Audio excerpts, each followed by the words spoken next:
Hey everybody, welcome to the next commentary playing ZOE mid lane versus either Alawi or Renekton. Don't really know which one it is.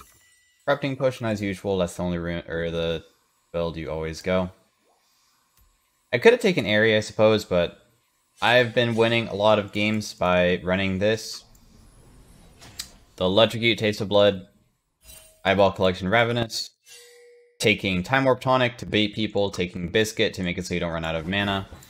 You are a champion that is quite strong during the early game, so it's really not too shabby to do that. Some people take the Mana Flow and the Transcendence, it's not bad, but yeah. Guys, probably an Alawi one trick. I don't know if this is Dirty Mobs by chance. Dirty Mobs is an Alawi one trick inside of high-low. This could be a Smurf account. I have no idea. So yeah.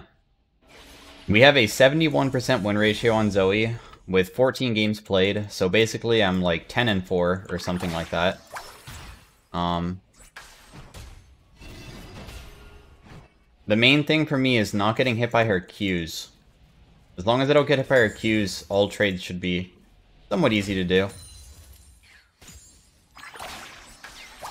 Oh wow, I should have not missed that one, but that's okay. Does she want? Yeah, she went corrupting as well. Okay, it's a Lilia jungle. Lilia ganks are not too good, so that's good for us. Look for an auto attack. Always trying to weave in those auto attacks, you know, with a ZOE passive. One of the strongest parts of her kit. The auto attacks are almost more important than landing the actual Q.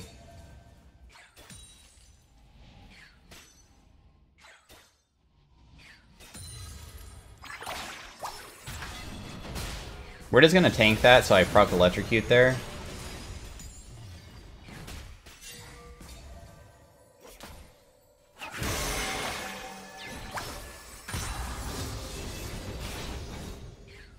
Oh, I probably could have slept him there.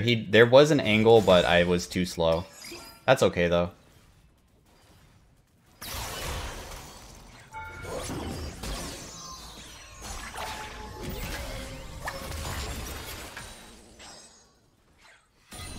We're still doing pretty okay. We're up double CS, although I think that I missed an angle where I could have killed him.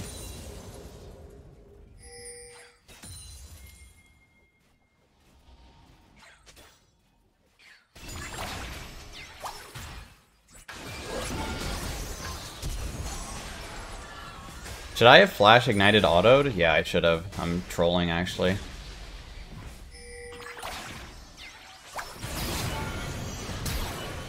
He's dead to ignite, and I don't have to use my flash, so I do have flash here. So I got to save my real flash, which is great. So it still worked out in the end. I think... Why is this guy so far behind inside farm for our jungle? I made a mistake. And he made an even bigger mistake. He should have never stayed for that. He should have just let himself die. He should have... Wait, really? Isn't this dive really difficult?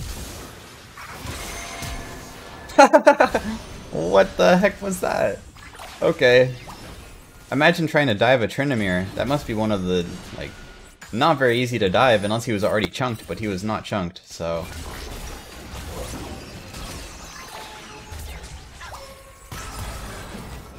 Let's just pop Corrupting Potion here, just auto-attack this guy down. Good gank by Nunu. She had no flash, remember, she just used it from earlier. And yeah, if you're wondering how my season is going so far, right now, I am ranked 71 in North America. That's only Master Tier, by the way, so there's not very many players, but for some reason, I'm just having a good time, dude. The games feel a lot more fast-paced than preseason, and I don't know why that is. I don't know if people have suddenly, like, decided to just play super aggressive because they care more about winning, and then they want to try to get leads and stuff. I've had less people trolling, but it still happens sometimes, fortunately, but... since this game is going so well, and I don't really talk about it very often, be sure to check out my stream on twitch.tv/peakamwolf. I do try to stream very often, so... Okay, that was not worth. Fuck. It's fine. So yeah, just it's my name on Twitch. I try to stream daily.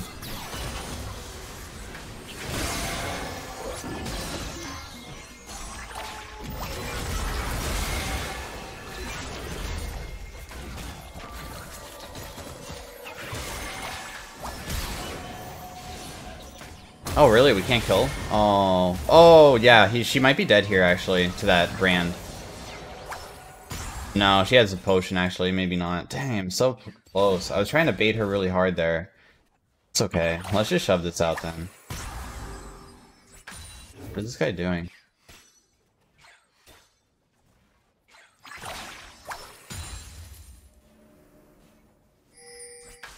My wave is kind of bad. But she's not freezing it, so that's good for us. She should have froze this wave, for sure. Freezing it would make me actually lose more CS than her pushing it. I'll buy level 2 boots here just because I don't have enough money to afford my lost chapter, so getting level 2 boots isn't too shabby. And yeah, this game is already like looking almost just a guaranteed win, to be honest. This guy's already 0-3. Despite this guy like just only perma ganking, almost all of his ganks work.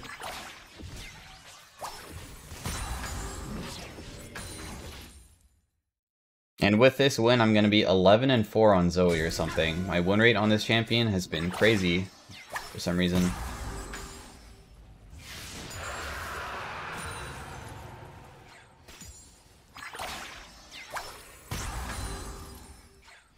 And they are already FFing. Just doomed. I guess. Damn. This game was actually so short. So what did we do? We auto-attacked Alawi, used our range advantage during the early game. Lilia tried doing a top dive, and failed it, which is a massive throw to any, not even a throw, it just puts you in a massive deficit in any game. So, with our advantage of being able to solo kill the Alawi, who made a mistake under tower, plus their jungler trying to do something and failing, into a straight Nunu gank when Alawi is trying to clear vision and getting ganked when she is flashless, we just get another free kill. Like, all of these things combined just made the game super, super easy.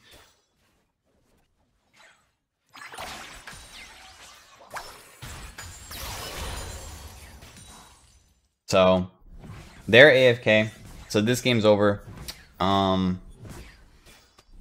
Yeah, it's unfortunate.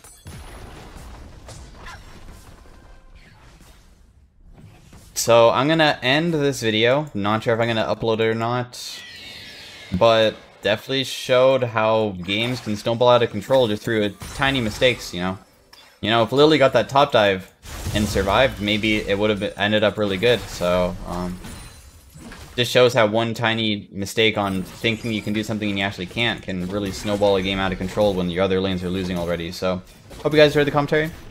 And if I upload it, and yeah, I will see you guys next time. Okay, so what I'm gonna do, since this video is so short, I'm just gonna go over the early game so people know more about my ZOE overall. Unfortunately, it's just gonna be through this. It's not gonna have too much stuff. I'm just gonna be using my mouse to do stuff. So firstly, whenever I'm playing versus melees, you're gonna look for auto attacks. And you need to think about just what the enemy is going to be using on you. In this case, I'm versus Alawi, so the Alawi is going to be trying to Q me. So if I'm versus a Syndra or like an Echo, when he uses his Q, that's an opportunity for me to go in. So that's the only thing I really need to think about during this early game. So clearly, the first thing I'm going to do is look for any Q if she ever steps up into range of me. And I like to play basically in between the casters and the melees. If you step up too far, these will actually aggro towards you. If you step really far past them, you can get past them and actually play super aggressive, but that's only during the first wave. Otherwise, there's something weird with the first wave. But for the most part, stay between the two and stay safe between there. And then the way that I use my ability is I will use it based off of like where the person is. Like, I'm hovering kind of like top side of the, okay, so there's the left side and then the right side, so left and right or up and down, and I'm hovering that side, so she's hovering on the other side. When I use my Q here, I'm throwing it towards her side that she is currently on, and then even if I hit the creep here, it still does damage to her sitting inside the back here.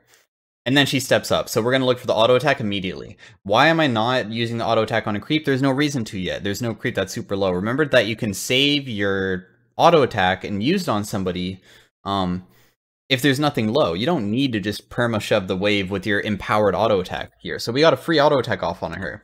The next thing I was worried about was getting hit by her Q. So I wanted to make sure I didn't get hit by her Q, and also I was de-aggroing the minions because the minions are going to start hitting you after I hit her. You saw how these creeps started running towards me, so I de-aggroed the minions, and then I ran back. And then I can now walk back up towards her pretty soon here because I'm just waiting for my ability cooldown. I grab some of the CS. You do want to still get your CS, so you don't want to just completely ignore it. If I'm just going to harass her, I'm going to lose a lot of CS. And I got a big CS lead by having like double her CS.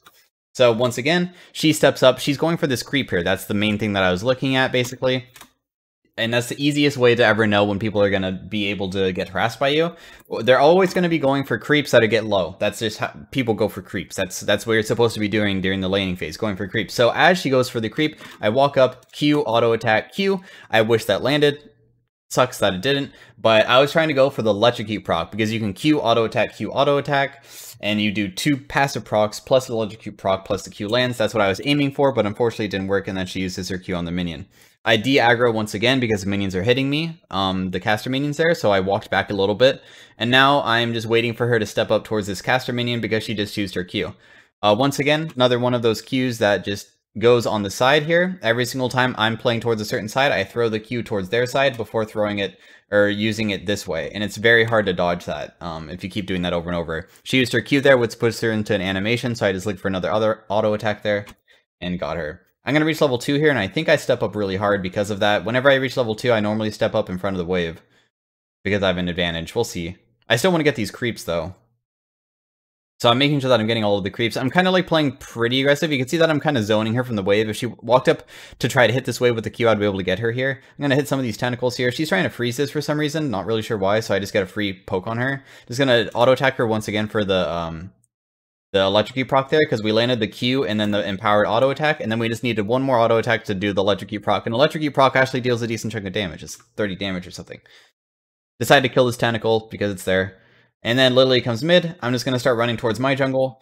Since my jungler's on the top side, that's also why I'm playing towards the top side of the lane. Because, I mean, if Lilia comes in, then I can always just run towards my jungle and I'll be completely fine. I hit her with another Q there, and I should have looked for a bubble here. This was the part where I was kind of upset with myself. Right here, I can look for a bubble, auto attack, and I can still look for the bubble. I have plenty of time to throw the bubble in this direction. If she tries to juke this way, good on her. But this is an angle that I probably should have thrown a bubble to actually land on her. If it lands on her, I ignite her, and I just use, like, my empowered auto attack and almost kill her. I pick this up.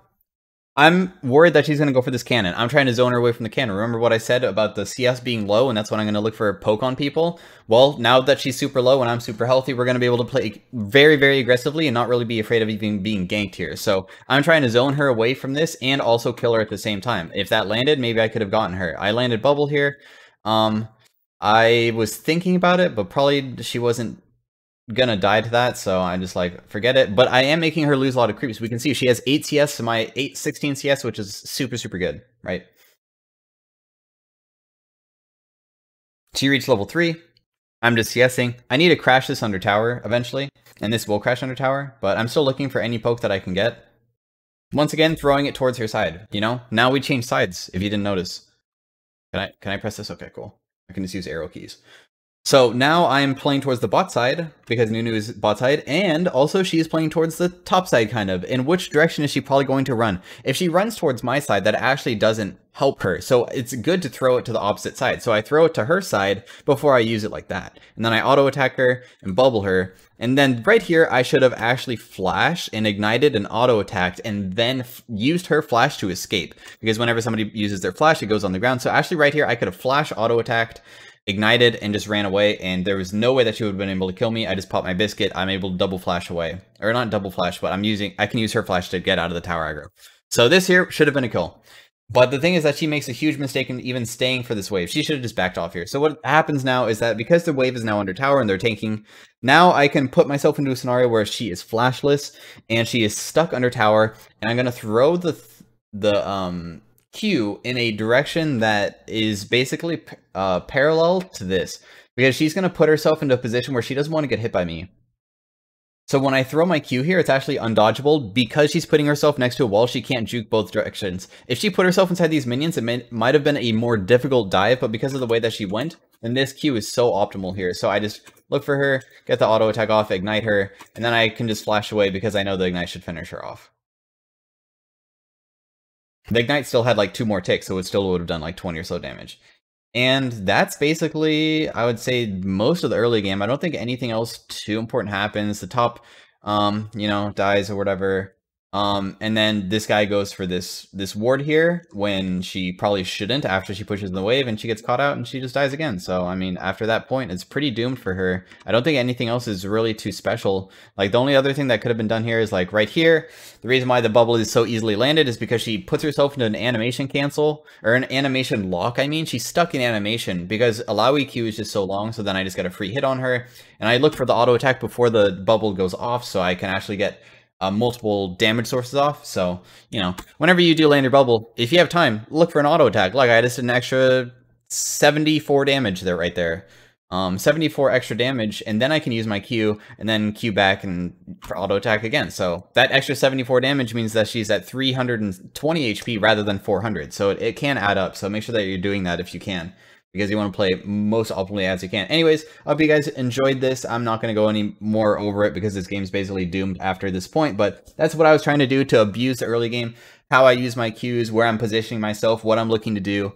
And hopefully you guys enjoyed this, because the video was just going to be too short. So, yeah, hopefully you guys enjoyed it. And I will see you guys next time.